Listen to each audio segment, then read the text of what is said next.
কি খবৰ? Good evening সকলোকে। এয়া কি দেখিছে নহয়, এয়া দেখাই আছোঁ কি হয় দেই, কোনে কোনে গম পায়। এয়া গৰু জগিলে, এয়া ফেহু গাখীৰ হয়, ফেহু ৰেডি হ'ব, দেখাই থাকিম আপোনালোকক। আহিলে পানী অকণমান দি কেলে পানী সেইটো পানী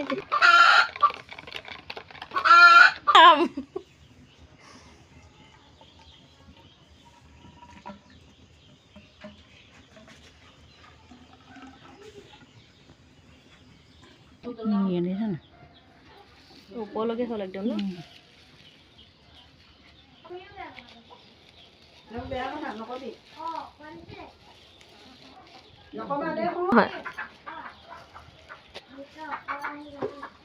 এইপিনে চুঙা ৰেডি হৈ গ'ল, এয়া ফেহু জুইত বহিব এতিয়া।